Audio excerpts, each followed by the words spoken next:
वीर्यं करवावहै तेजस्विनावधीतमस्तु मा विद्विषावहै। ॐ शान्ति शान्ति शान्तिः।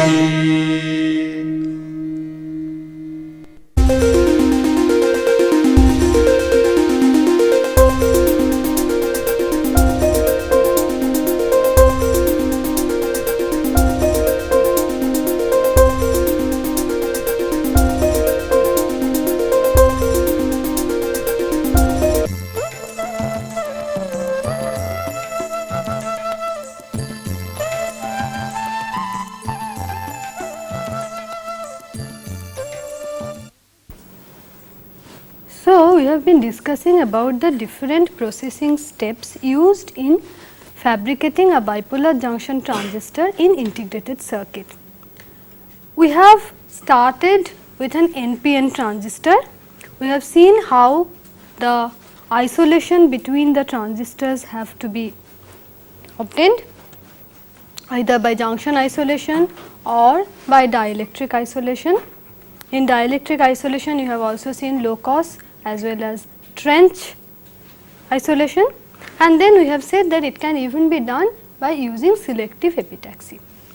After the isolation comes the base doping step, and there also we have outlined the basic strategy, that is depending on the junction depth we use either diffusion or ion implantation, and in the extreme case of very shallow base junction we have to use a poly base, that is in that case we first deposit an undoped poly, implant in that poly taking care that no implantation goes into the crystalline silicon, and afterwards using this implanted poly as the dopant source we do a short thermal anneal and we create a very shallow base.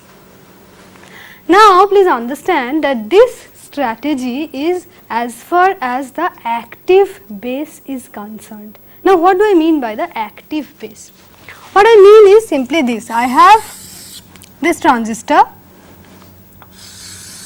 started from a p-type substrate, had the n plus buried layer, then I have the n epitaxial layer. I can have some kind of an isolation, either junction or oxide. Let us say I have oxide isolation here.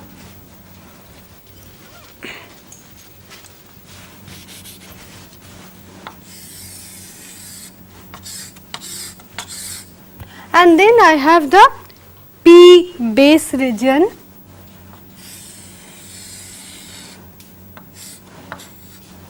and then I have the emitter. So, this n plus p n is actually my transistor, right. So, what is the active base? Active base is actually this, the p region directly underneath the emitter. This is my active base. Agreed? This is the path of the current. This is the active base. So, what about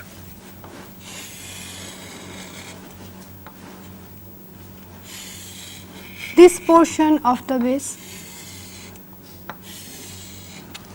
In the active base, in order to keep the beta of the transistor high, I must have a low Gummel number, that is the base doping must be low, but not too low so that there is no punch through.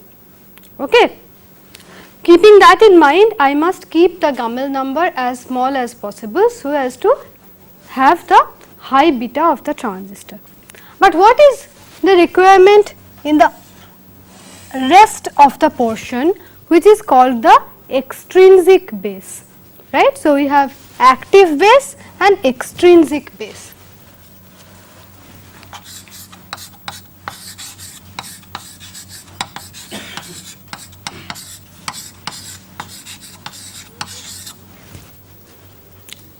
the extrinsic base is needed only to provide the base contact. So, the P region surrounding the emitter is the extrinsic base, and that must be doped high to provide a low resistance path to the active base, because you see your base contact is taken from here. So, when you are injecting a base current, the current must flow like this and go into the active base, right. So, you do not want unnecessary voltage drop in the extrinsic base. That means, you want the extrinsic base to be as highly doped as possible in order to cut down the voltage drop in this region. Yes? So, what we do is, we use our strategies which we have discussed already for the active base, and in order to have a high doping in the extrinsic base, we have to do something else. How do we keep the extrinsic base resistance low? By making it highly doped. And this, that is the dual requirement, that of high doping in the extrinsic base and low doping in the active base, can be achieved either by using a double implantation or by using a single implantation.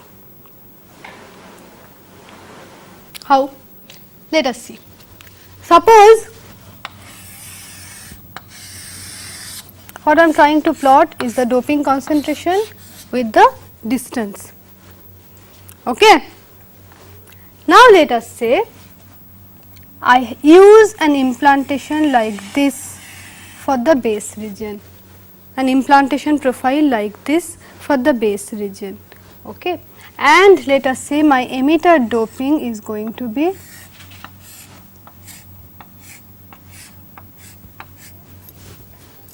the dotted line is for the emitter, the solid line is for the base, right. Then as far as the active base is concerned, active base is directly beneath the emitter, directly below the emitter. As far as the active base is concerned, this is the profile in the active base, right. I have only a small total charge in the active base region.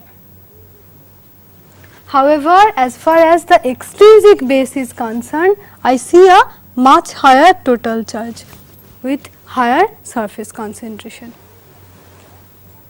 That is, the region surrounding the emitter has the full benefit of this implantation profile, and it has a much higher doping concentration and therefore much lower resistivity. Clear? I can of course get the same thing by doing a double implantation also, and the advantage in the double implantation will be that it will give me a better control. Okay. In that case, what do we do?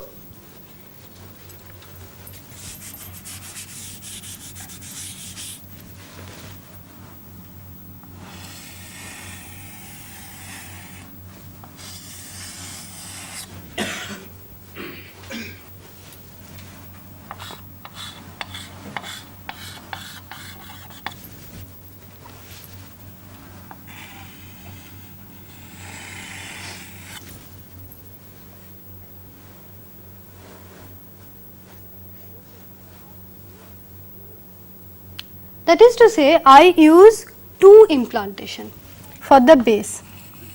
This is for the extrinsic base and this is for the active base. And this is my emitter implantation. I adjust the base implantation depth such that the extrinsic base implantation depth coincides with the emitter, and I have a second base implantation in order to obtain my active base. So, this is actually the active base. Immediately below the emitter, whereas as far as the extrinsic base is concerned, you are getting the full benefit of the doping concentration.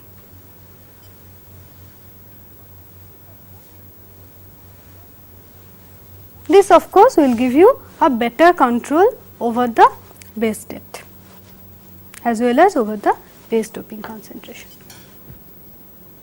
So, please understand that in integrated circuit, along with the active base, it is very important to have the doping concentration of the extrinsic base also properly designed. The extrinsic base must be highly doped in order to cut down the resistive drop in that region, parasitic drop in that region, and therefore, the base implantation has to take into account both the requirements for the active base as well as for the extrinsic base. This can be achieved by suitably tailoring the doping profile either by using a single implantation or by using a double implantation, one implantation for active region, the other implantation for the extrinsic region.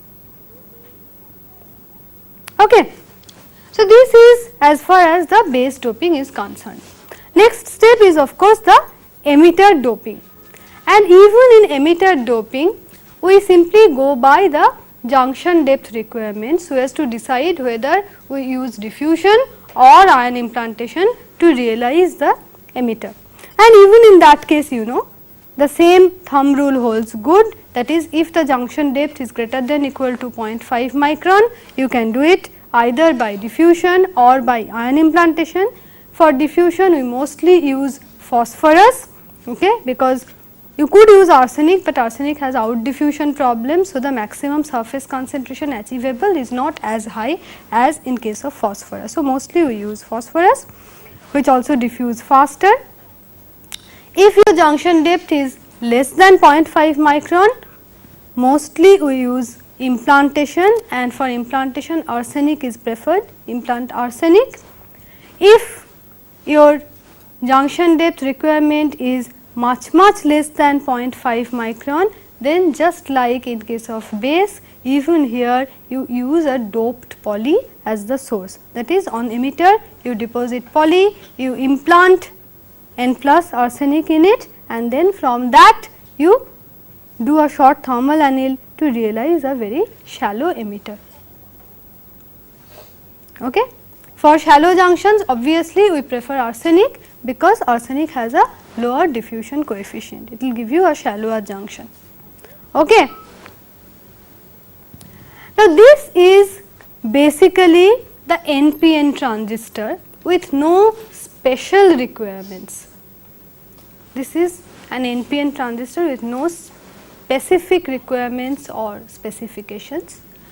The problems we may have in this case are, of course, you know, if you use phosphorus as the emitter, you can have an emitter push effect which will widen the base and therefore reduce the beta of the transistor. If you use aluminum as the metal contact, you can have aluminum spiking the junction, particularly when your junction depths are narrow. When we are talking about shallow base, you can have junction spiking, you can also have electromigration problem. And if there is localized enhanced diffusion, then you can have an emitter collector pipe, that is, if there is an enhanced diffusion like this, emitter and collector getting shorted. So, these are the three basic yield problems as far as an NPN bipolar junction transistor is concerned. You have an emitter collector pipe due to enhanced localized diffusion. You can have a base widening effect because of emitter push if you use phosphorus as emitter, and you can also have junction spiking, particularly when we are talking about shallow base. Aluminum could spike the junction unless you have taken proper precaution by using an alloy which contains silicon along with aluminum. Okay. So, you see so far we are discussing only about NPN transistor. NPN transistor have some specific merits as far as integrated circuit technology is concerned. Some of them are like, you can have a higher emitter doping concentration if you use N emitter rather than if you use P. Then you can have better facility of making ohmic contacts. It is more difficult to make ohmic contact to moderately doped N region. So, if you have a PNP transistor where your base is moderately doped, you will have difficulty in forming an ohmic contact.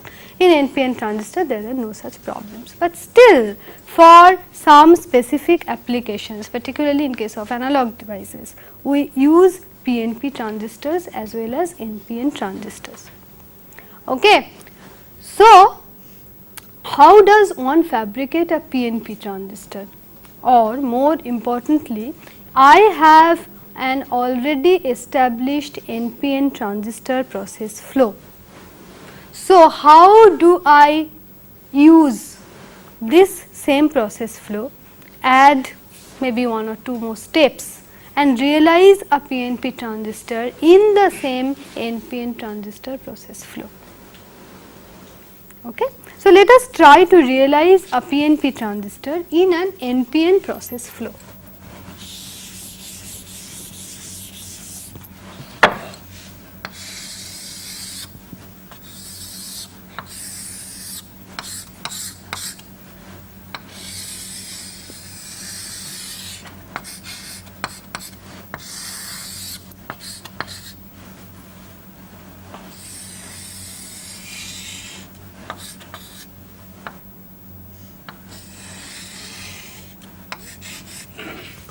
Essentially, this is my NPN transistor, NPN,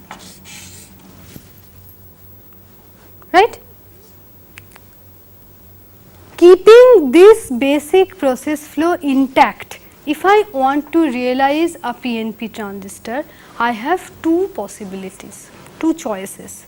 That is, I keep the NPN transistor process flow as it is and use one extra P diffusion, so that I get this PNP transistor.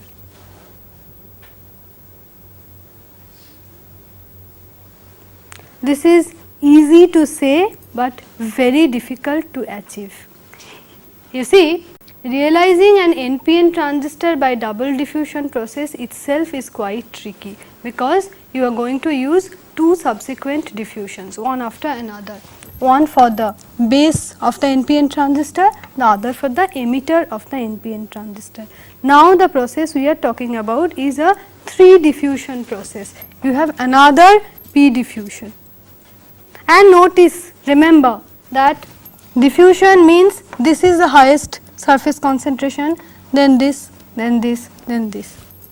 So, it is going to be extremely difficult to realize a PNP transistor by this 3 successive diffusion process. Okay. So, even though this is a possible solution, this is not really feasible.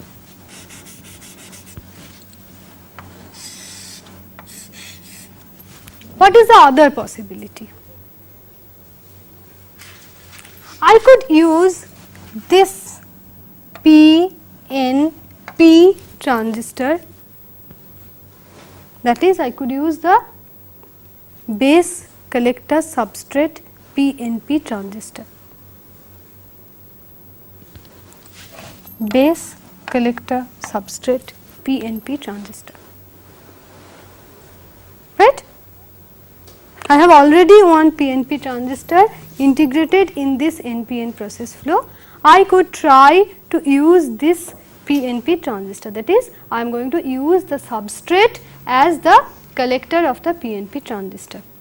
But this will create a major problem, because you see your substrate is lowest doped, you will have a very high collector resistance, and on top of that you have the N plus buried layer, okay, which is going to be in the base of this PNP transistor. So, essentially this is going to cut down the gain of the PNP transistor, because you are increasing the total charge in the base, you are increasing the Gummel number, right. So, both these avenues seem to be not quite feasible. In other words, if I want to realize a vertical PNP transistor, that is emitter on top, base under that and collector under that, current flow is in the vertical direction. If I want to realize a vertical PNP transistor, I am going to have problems. So, the remedy is, let us try to use a lateral PNP transistor.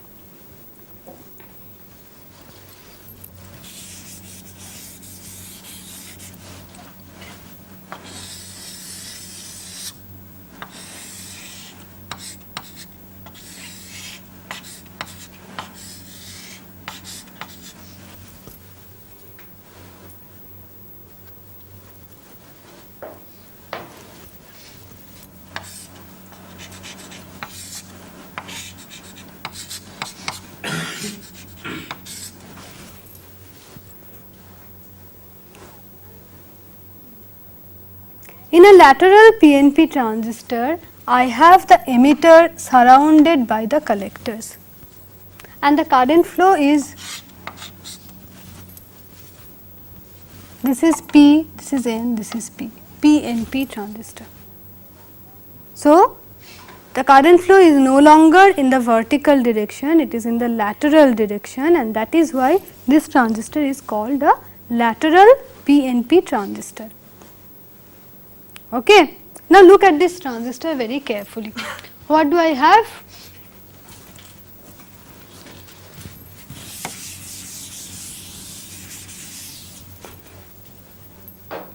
I have this collector P, then I have this base N,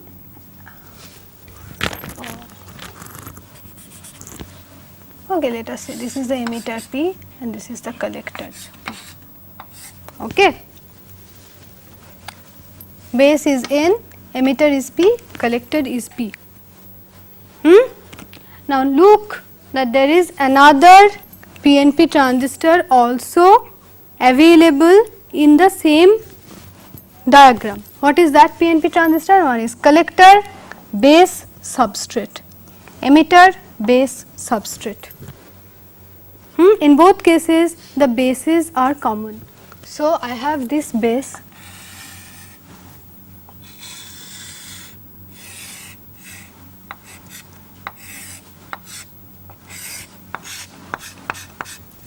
I can think that the substrate is grounded, at the same time I have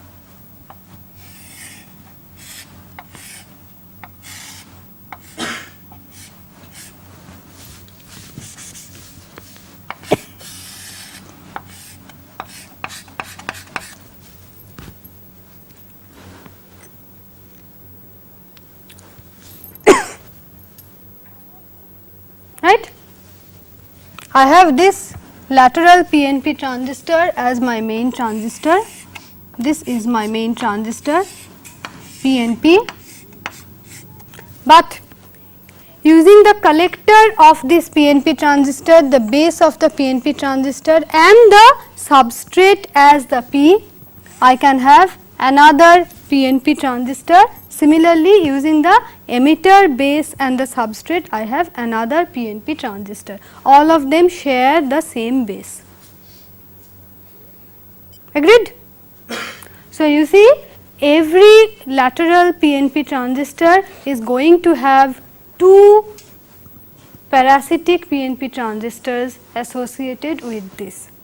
However, if you look at this parasitic PNP transistor, its gain is very low because of the N plus buried layer. Because of the presence of the N plus buried layer, which is the base of this PNP transistor, the gain of these parasitic transistors are going to be very small, and therefore, it is not going to affect your actual PNP transistor performance to a large extent. So, this lateral PNP transistor is a feasible design, and in fact in almost all integrated circuit bipolar junction transistor, PNP transistor is always a lateral transistor, while NPN transistor is a vertical transistor, because you want to incorporate a PNP transistor in the same process flow as the NPN transistor, and this can only be done, as you have just seen, if we use a lateral design. Then we do not have to change the substrate, we do not have to change the process flow, simply by having another mask for the PNP transistor, we can realize the lateral PNP transistor. Okay.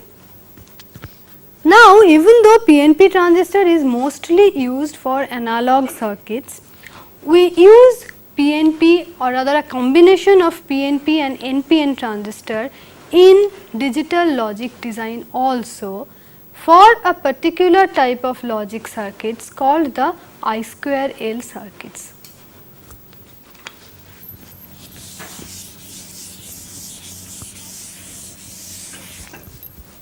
I square L,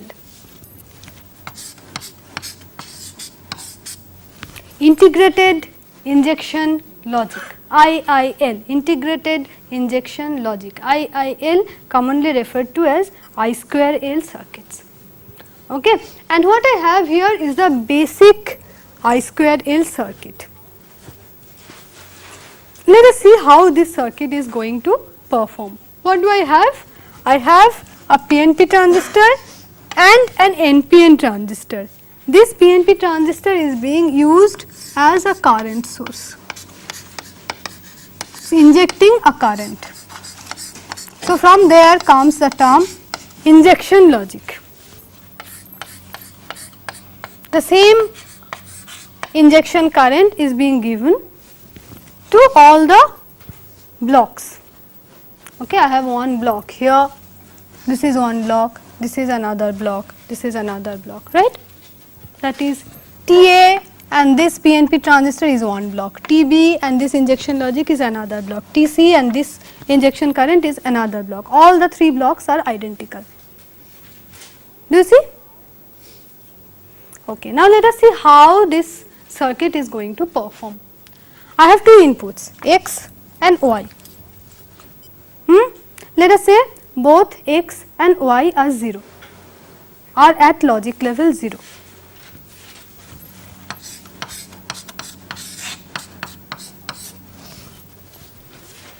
In that case, both TB and TC are cut off, right? X and Y are given at the base of TB and TC. If they are both at logic level 0, then both TB and TC are cut off. In that case, the current here has only one path to flow, that is in the transistor TA, right?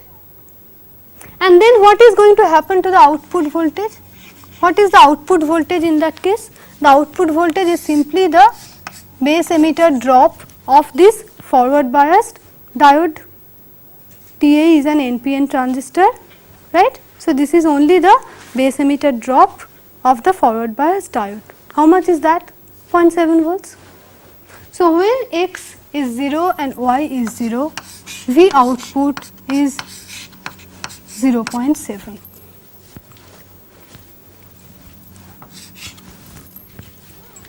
Right?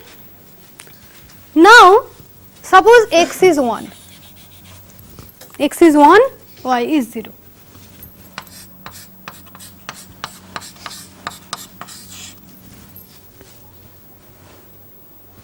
X is 1, that means this transistor is in saturation, TB is in saturation. Okay. So, then what is the output voltage? This output is connected to the collector of TB, and therefore V0, and look that the emitter of TB is grounded.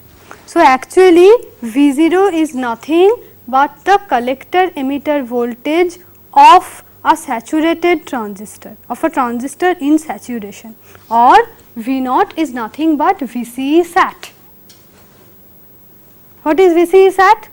0.2.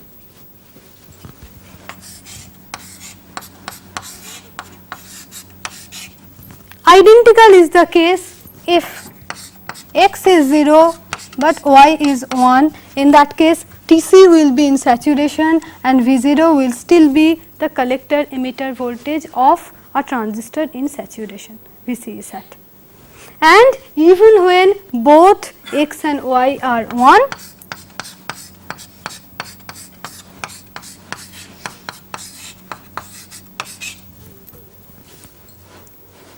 so you see, I could say therefore that the output voltage V0 is going to be high only when both the inputs are low, and the output is going to be low when any one or both the inputs are in the high state. In other words, the basic I square L circuit is a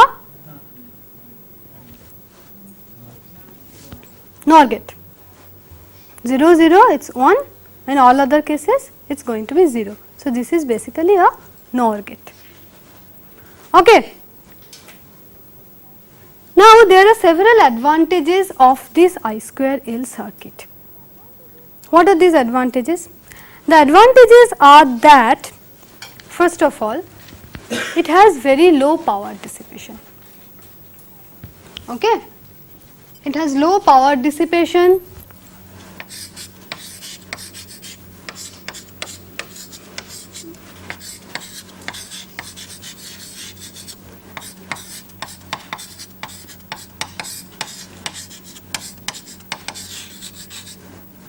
That is the first major advantage of I square L, it has low power dissipation. And there is another advantage which will be evident to you if you look at, just concentrate on one building block. Let me rub off all the other extraneous matter and just concentrate on this one building block. This building block is replicated any number of times in the I square L, right. So, let me just concentrate on this one building block. What do you see? I have a PNP transistor and an NPN transistor, right. Okay. Now, let us look at this PNP transistor. Its base is N type and it is grounded, and I have an NPN transistor whose emitter is N type and is also grounded. So, I could use the same N region both for the base of the PNP transistor as well as for the emitter of the NPN transistor. Agreed? See another very interesting thing. The collector of the PNP transistor is fed to the base of the NPN transistor.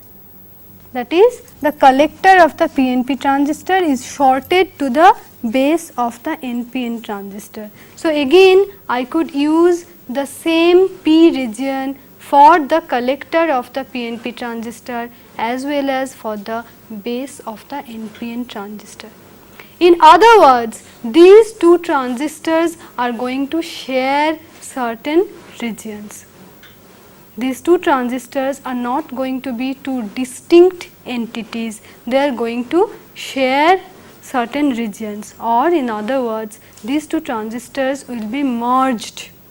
I will have a composite structure in which two transistors will be merged together, which gives I square L its other name called MTL, merged transistor logic, merged transistor logic.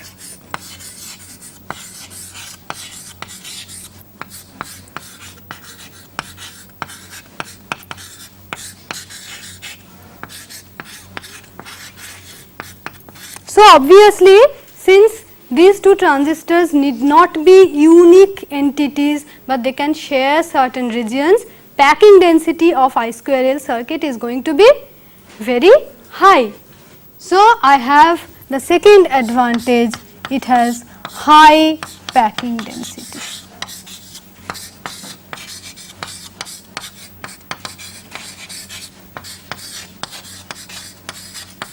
These are the two great advantages of the I square L circuit.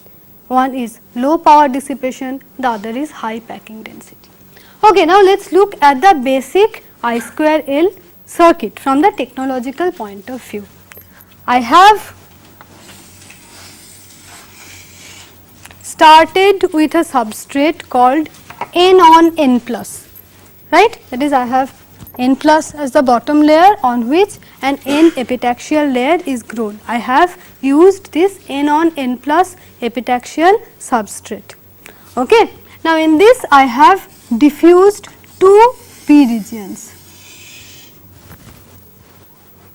right. So, you see I have a lateral PNP transistor, PNP. This is going to be my current source.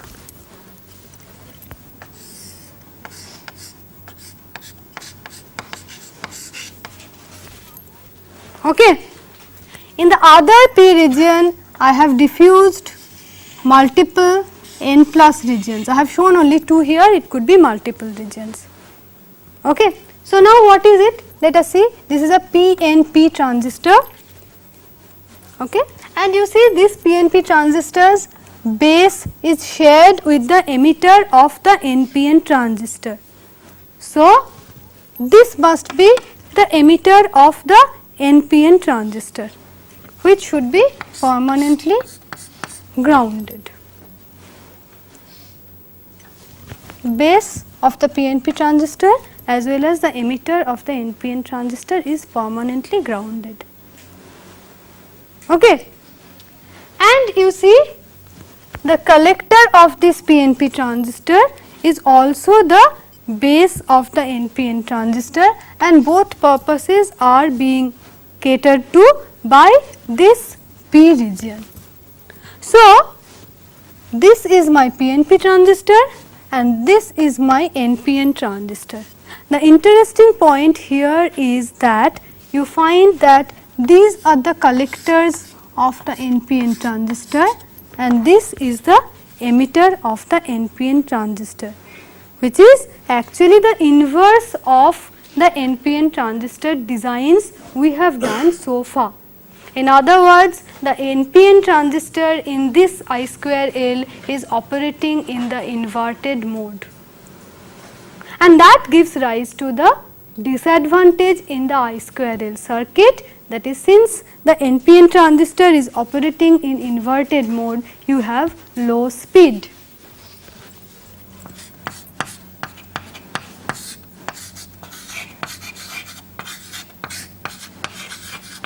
So, while the first two are the positive features, this is the negative feature of the circuit. Okay. Now, from the technological point of view, I square L circuits have another advantage, that is, in these circuits basically you do not need any isolation. Why? Because remember, all the blocks, whatever I drew here, all the blocks, they had grounded base for PNP transistor and grounded emitter for NPN transistors. Therefore, I do not have to isolate them, they can all share the same substrate. The substrate can be grounded and all the transistors can share that same substrate. So, strictly speaking, in I square L, an isolation is not necessary, right? You do not really have to have an isolation. But of course, in order to make the circuit perform in a more efficient manner, you can use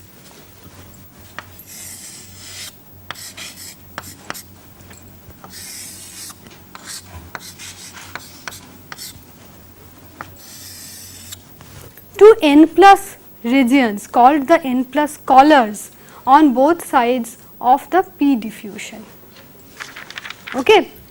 This is simply done in order to facilitate hole injection. You see, you are injecting current, right? You want the hole injection in this direction, P and P, you want the hole injection in this direction. Okay. However, as far as holes are concerned, it does not see any difference between this direction or this direction. However, if you add this N plus collar, then because the doping concentration in these regions are going to be far more than in this region, the hole injection will be predominantly in the active direction, in the direction you want it. So, adding N plus collars will actually facilitate hole injection, and that is why usually N plus collars are added in the I square L circuit, though for the basic circuit performance you do not really need to have any isolation. Okay. And of course, as you have seen in case of junction isolation compared to dielectric isolation, if instead of junction isolation we have dielectric isolation, it is always better. So, a more advanced I square L design will be to replace the N plus collars by an oxide. So, in that case we will have a circuit like this.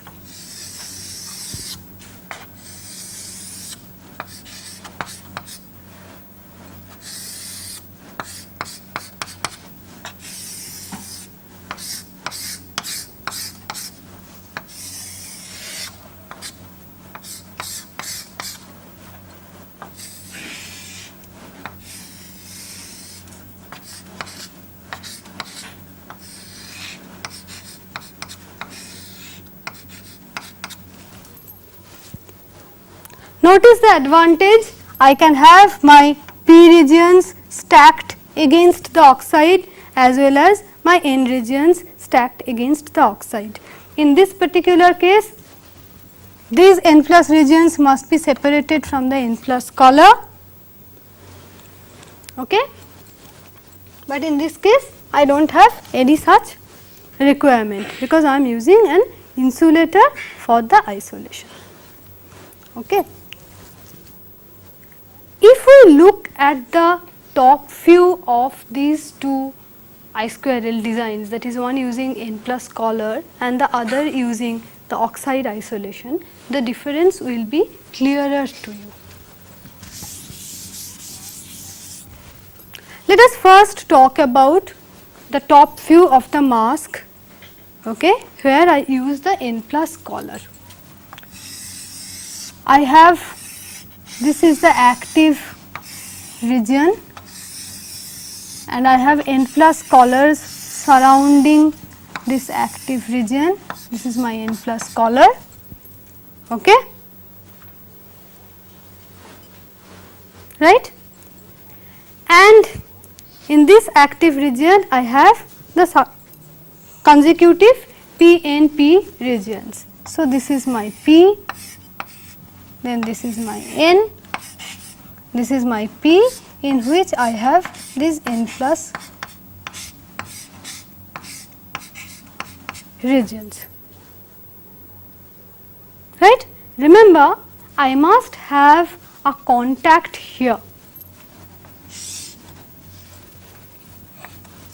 This is my output point. I must have a contact here. So, I should have a contact for base in this region. Okay? So, this is the N plus collar, this is my PNP transistor and this is my NPN transistor.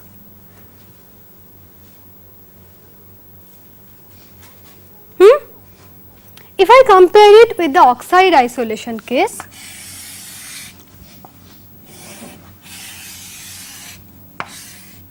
it is surrounded by the oxide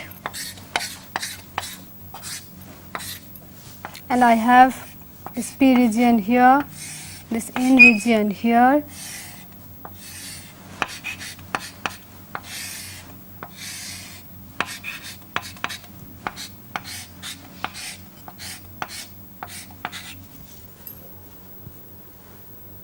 Now my N region can extend all the way up to the oxide, whereas in this case they must be separated from the N plus collar by the intervening P region.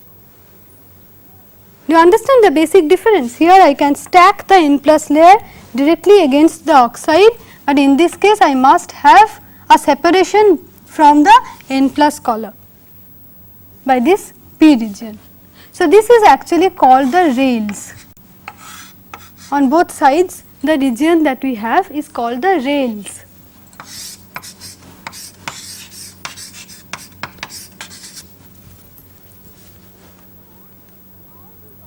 So as is obvious, if you compare these two mask designs, I have a lot of space saving if we use an oxide isolation. Just compare this with this.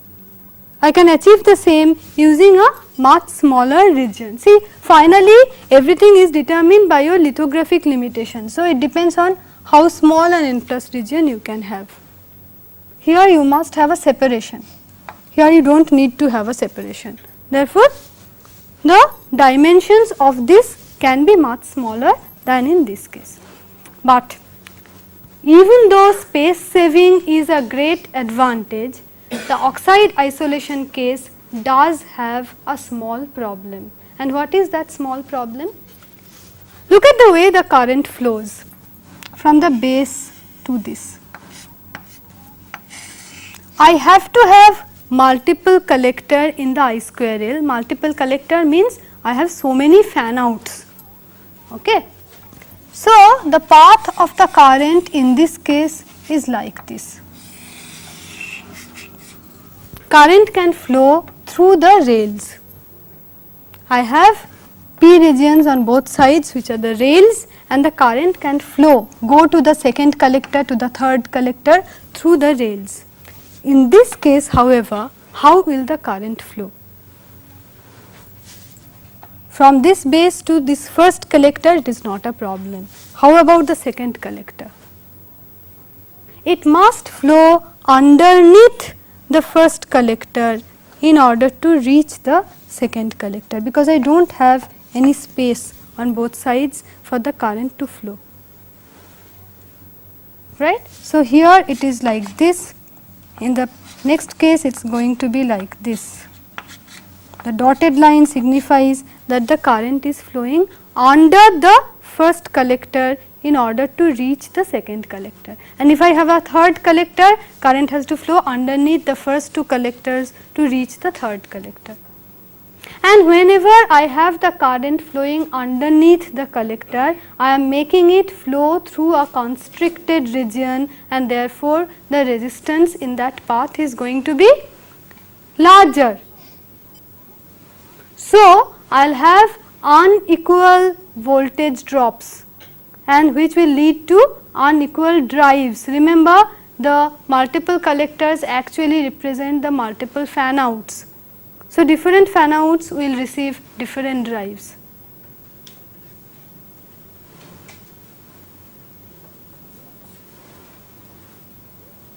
Okay?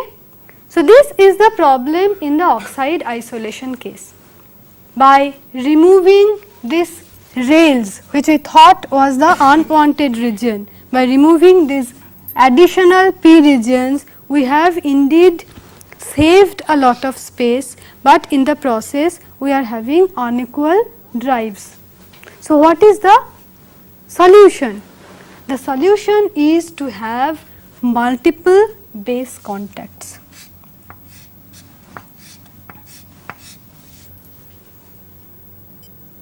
One base contact here, another base contact here, another base contact here, so that the current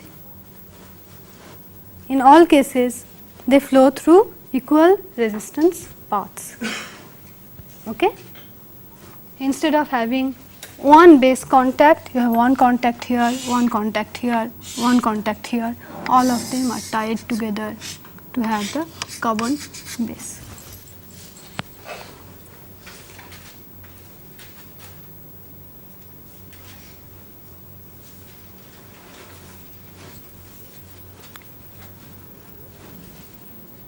This requirement of having multiple base contacts actually leads to a self aligned I square L structure, which we will discuss in tomorrow's class.